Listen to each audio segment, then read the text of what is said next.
Hello students, come back to the next session. आज हम लोग पढ़ेंगे क्रिया विशेषण, जिसे इंग्लिश में कहते हैं एडवर्ब। इसे इंग्लिश में क्या कहते हैं? एडवर्ब। ये भी बार बार पढ़ाया हुआ है आप लोगों को। क्रिया विशेषण, इस शब्द में ही आपको इनकी क्या मिलेगी? अर्थ मिलेगी। इसके लिए पहले आप इन वाक्यों को देखिए। तो मैंने फिर से यहाँ पे वाक्य लिखा हुआ है। पहला वाक्य मैंने लिखा है महेश सुंदर लिखता है। दूसरा वाक्य मैंने लिखा है रीना यहाँ रहती है। फिर मैंने यहाँ लिखा है निशा प्रतिदिन स्कूल जाती है। अब यहाँ पे सिंस आई हैव डन क्रिया पहले आप लोग का हो चुका है, मैंने अच्छी तरह से पढ़ाया भी है। अब मुझे ऐसा लग रहा है कि आप लोग आसानी से यहाँ पे क्या निकाल पाएंगे? क्रिया निकाल पाएंगे। बोलिए तो जल्दी जल्दी। अब यहाँ पे क्रिया कौन सा होगा? तो आप लोग बोल सकेंगे कि यहाँ पे क्रिया लिखता है, यहाँ पे रहती है, यहाँ पे क्रिया क्या है? जाती है। अब क्रिया का क्या परिभाषा था? आप लोग को याद है शायद, नो? जिस शब्द या शब्द समूह के द्वारा किसी काम के होने या करने का बोध हो, उसे क्या कहते हैं? क्रिया कहते हैं। ठीक है। फिर आप लोग को मालूम है विशेषण किसे कहते हैं? संज्ञा या सर्वनाम की विशेषता बताने वाले शब्द को विशेषण कहते हैं, है कि नहीं? अभी क्या है? क्रिया विशेषण है ना?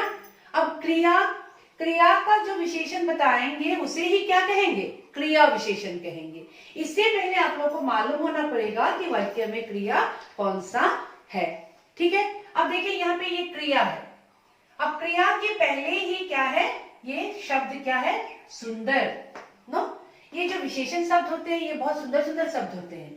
ये शब्द itself is very beautiful, अच्छा भी लगता है बोल के। अब यहाँ पे क्या है? यहाँ, और यहाँ पे क्या है?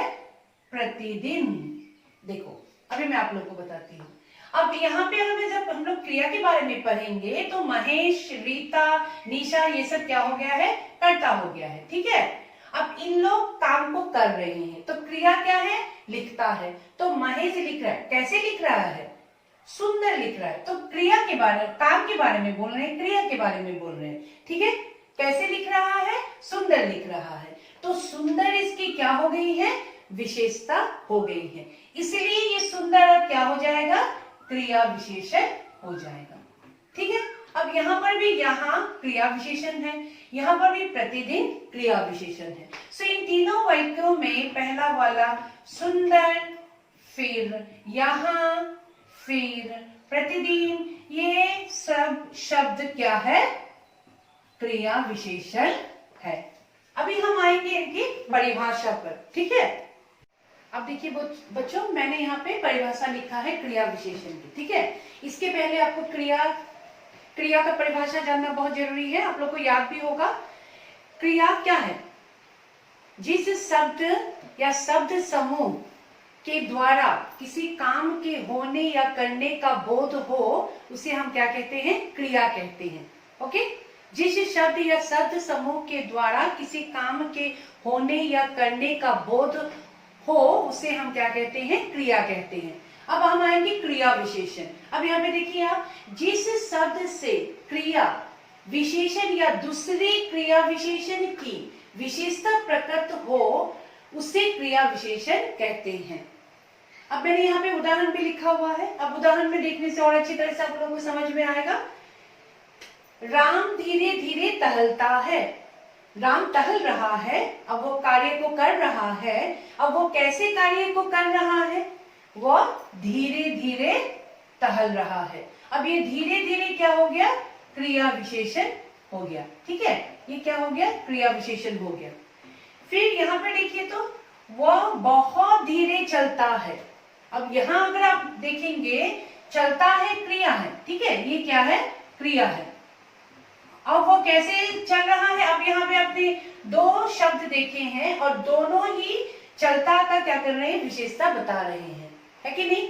यहाँ पे मैंने परिभाषा में आप लोग को दिया है जिस शब्द से क्रिया, पहले तो यहाँ पे सिर्फ क्रिया का विशेषता बताया है कि नहीं? तो ये क्या हो गया? क्रिया विशेषण हो गया। क्रिया विशेषण और एक काम करती है, जो विशेषण या दूसरे क्रिया विशेषण की विशेषता प्रकट करे, उसे भी क्या कहते हैं? क्रिया विशेषण कहते हैं। अब यहाँ पे आप देखिए तो वह बहुत धीरे चलता है। अब धीरे यहाँ पे क्या है? क्रिया विशेषण। अब यहाँ क्रिया विशेषण, इस क्रिया के विशेषण और कौन बता रहा है? ये बहुत बता रहा है। समझ में आया? ऐसा भी आप लोग को कभी कभी वाक्य मिलेंगे। तो अगर ये पूछा गया तो आप लोग ऐसे लिख सकते हैं। अदरवाइज ये क्या हो गया? धीरे की भी क्या कर रहे हैं? विशेषता बता रहे हैं। ओके, तो ये क्या हो गया? क्रिया विशेषण हो गया। यही कह रहे हैं कि क्रिया की विशेषता बता रहे हैं यहाँ पे। और नेक्स्ट में मैंने यहाँ पे लिखा कि विशेषण या दूसरे क्रिया विशेषण की बात करते हैं।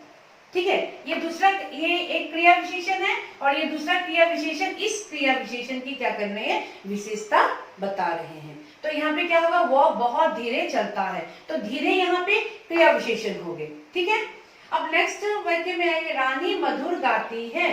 तो यहाँ पे वो कैसे गाती है? मधुर गाती है। तो मधुर क्या हो गया? क्रिया विशेषण हो गया। ठीक है, ये क्रिया विशेषण हो गया। अब दूसरे वाक्य में आइए तो रानी बहुत मधुर गाती है। फिर यहाँ पे फिर से मतलब मधुर तो क्रिया विशेषण है गाती के लिए। ठीक है, ये गाती की क्या है? क्रिया है। इसके लिए ये विशेषण है, इसलिए इसको क्रिया विशेषण हो गया, है ना। अब इस क्रिया विशेषण के लिए भी विशेषण है, तो वो कौन सा विशेषण है? ये बहुत है। सच में कभी कभी वाक्य में अगर प्रश्न ऐसा पूछा जाए तो आप लोग उसी प्रकार से उत्तर लिखिए जैसे आपको प्रश्न पूछा जाएगा। आप आ जाइए क्रिया विशेषण के कितने प्रकार होते हैं? क्रिया विशेषण के 4 प्रकार होते हैं। ठीक है, 4 प्रकार होते हैं। मैं ऐसे आप लोग को लिख के दिखा रही हूँ। पहला हो गया आपका स्थानवाचक। उसके बाद वाला हो गया आपका कालवाचक। ठीक है, उसके बाद हो गया आपका रीतिवाचक।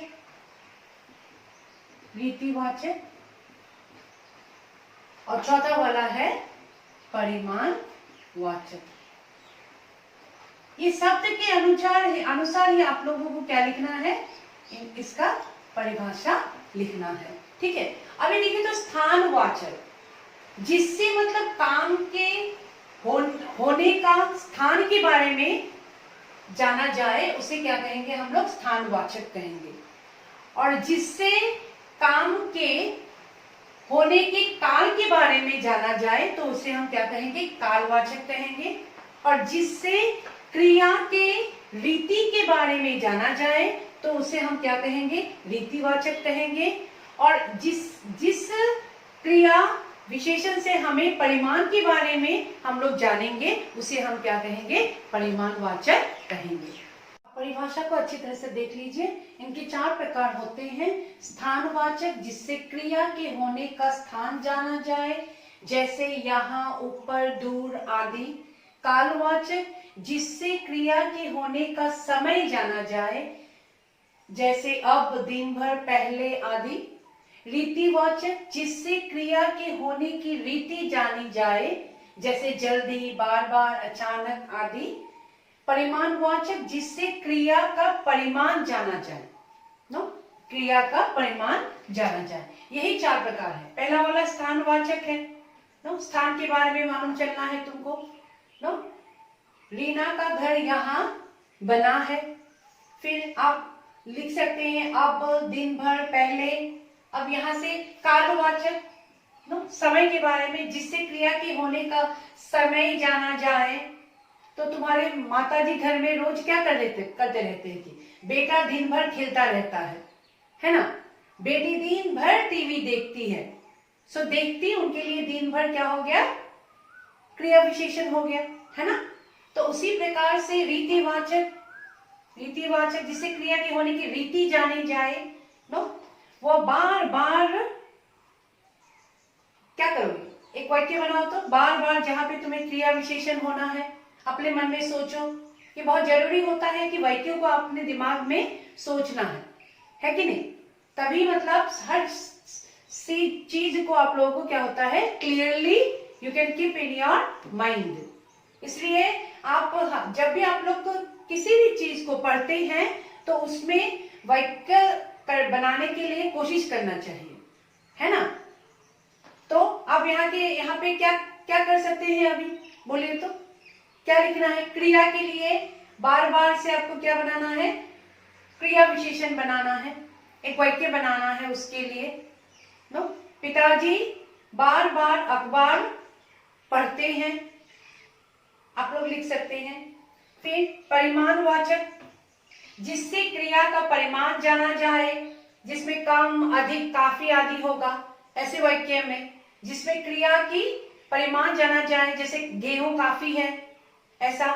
तो इसके लिए आप लोगों को मतलब if you see more and more sentences and you can learn nicely about क्रिया विशेषण, तो इनको आसानी से आप लोग इसके ऊपर और थोड़ा सा वाक्य को कीजिए, तब आप लोग के लिए ये क्या हो जाएगा? आसान हो जाएगा। ठीक है, थैंक यू।